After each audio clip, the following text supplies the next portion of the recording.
berbagai macam pertanyaan. Saya akan rangkumkan 3 pertanyaan ya. Yang pertama, bagaimana cara mengendalikan emosi pada saat prospek yang bebal ataupun menolak bisnis kita ataupun bersikap yang kurang baik? Apakah kita tinggalkan saja begitu ya? Masih ada 2 pertanyaan lagi nanti untuk hal ini. Saya ingin mengundang seorang yang luar biasa. Saya banyak belajar pada beliau. Saya beberapa kali perjalanan dengan beliau baik di dalam maupun luar negeri. Sama-sama kita menyambut dan mengundang Bapak Matias Kasih. Thank you. Tadi ada pertanyaannya. Oke, kalau kita bicara mengenai bisnis, ya, simple saja kalau misalnya sebagai salesman, ya, atau sales girl, SPG lah di supermarket gitu kan, berapa banyak yang saya tawarkan produk? Apakah saya kemudian sakit hati kalau orang lihat, Bu, ini bagus Bu, cobain dong cookiesnya, kita baru produk baru, harganya promo, beli 2 free 2, ya kan? Luar biasa kan? Nah, kira-kira sering nggak mengalami experience seperti itu? Oke? Any product boleh, cookies boleh, personal care, produk apapun. Pernah mengalami itu? Dan berapa kali kita personal? Oh, enggak, makasih. Because we have the preference already, ya. Apakah itu di supermarket, even di jalan raya, kita mungkin lihat ketemu ada pizza, orang menawarkan pizza saat ini. Dan pertanyaannya, apakah sama nih? Apakah kita akan merasa sakit hati kalau kemudian orang lihat juga enggak? If you're doing the business, you just do the business with the right partners, with the right person, orang yang tepat, yang memang melihat ini di waktu yang tepat. Ya, jadi kalau misalnya ada yang kita tawarkan, kalau menurut pandangan saya, kita tawarkan dan orangnya bolak-balik tidak tertarik, ya nggak apa-apa. Next. There's so many people out there which are looking for the business. So, jangan sampai kita juga membuang energi terlalu banyak untuk 1 atau 2 orang yang memang sebenarnya tidak terlalu serius. Ya sudah.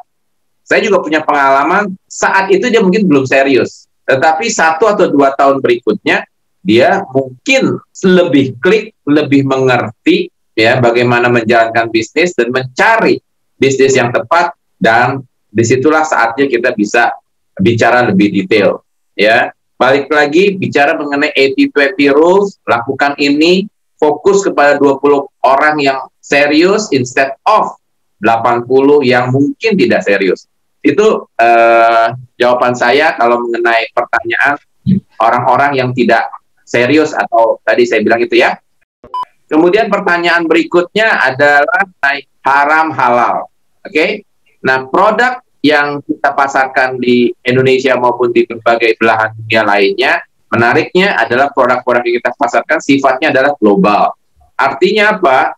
Bukan cuma dijual di Indonesia. So, otomatis sudah melalui tahapan pemeriksaan yang sangat-sangat detail. Karena kita tidak hanya menjual di satu negara. Nah, kira-kira kalau suatu produk yang sudah dipasarkan di berbagai negara, apakah tidak melalui proses-proses, contoh ya, halal haram, khususnya untuk dimakan? Pasti melalui proses itu, benar nggak? Kan yang punya institusi untuk haram atau halal ini kan bukan cuma di Indonesia. Banyak negara-negara internasional juga melakukan itu. Malaysia contohnya, ya. Jadi kalau bicara mengenai produk, absolutely kita juga punya sertifikat yang menyatakan produk-produk kita, apakah itu kosmetik, apakah itu yang dikonsumsi, itu adalah halal. Ya, nanti bisa dicek ya di kantor dan kita bisa diskusikan mengenai itu. Poin kedua mengenai bisnis. Kalau bicara mengenai bisnis haram halal, balik lagi di awal kalau tidak salah Pak Faisal, ya Bang Faisal kan bicara mengenai bahwa pemerintah Indonesia sekarang aja sudah mengendorse sangat mengenai bisnis jaringan. Tentunya yang benar, ya, bisnis jaringan yang benar. Nah, menurut saya ini penting untuk kita lihat dengan fairness. Ya, mungkin di sini kita bisa ngobrol sedikit juga. Pak Faisal mungkin bisa kasih pandangan. Karena balik lagi ini menurut saya ini penting gitu ya. Di luar sana pasti banyak banget aliran atau apapun dan kita hargai, Tetapi mungkin juga Pak Faisal bisa kasih sedikit pandangan dari Bapak sendiri mungkin dengan tentunya melakukan riset panjang lebar tinggi, betul ya? Benar, oke. Terima kasih Pak Matias. Saya mencoba memberikan mungkin pengalaman saya. Memang sebelum saya join di bisnis ini, saya meneliti dulu, mungkin karena kebiasaan begitu ya.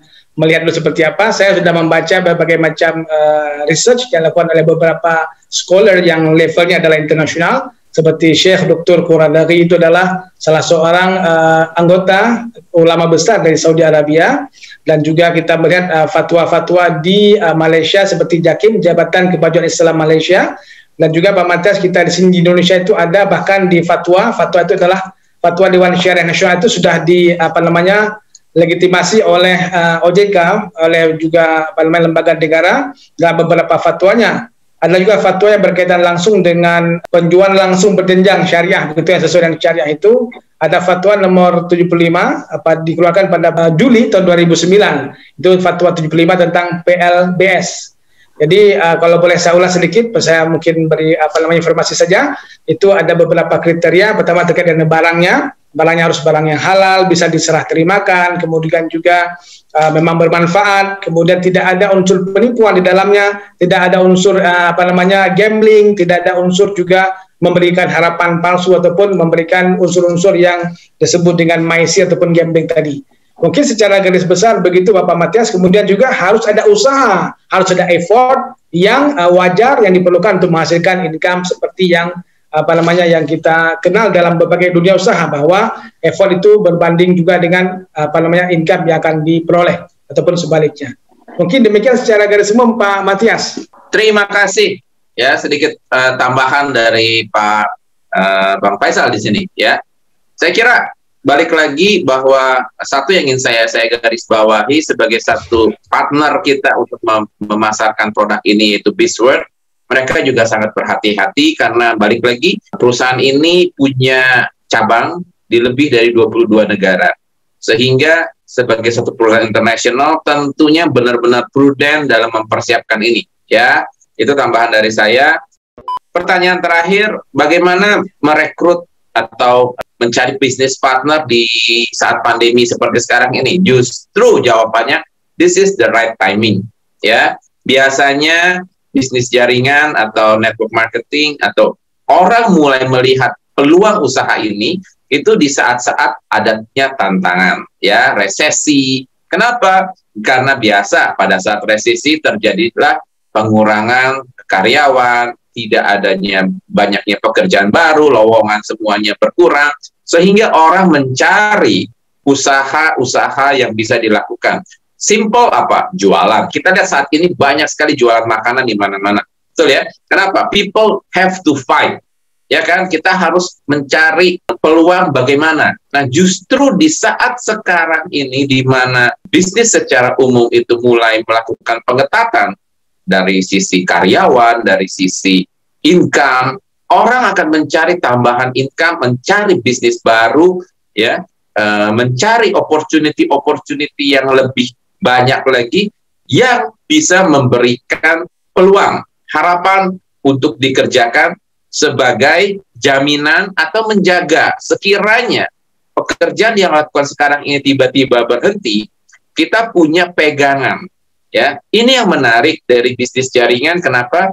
Karena di sini kita diajarkan dari awal, dari mulai nol, bagaimana menjalankan bisnis ini. Ya, dan di zaman pandemi ini ya, orang mencari kesempatan untuk teman-teman di sini untuk melihat dan saya bilang mencari partner, perusahaan atau komunitas yang tepat untuk bekerja sama.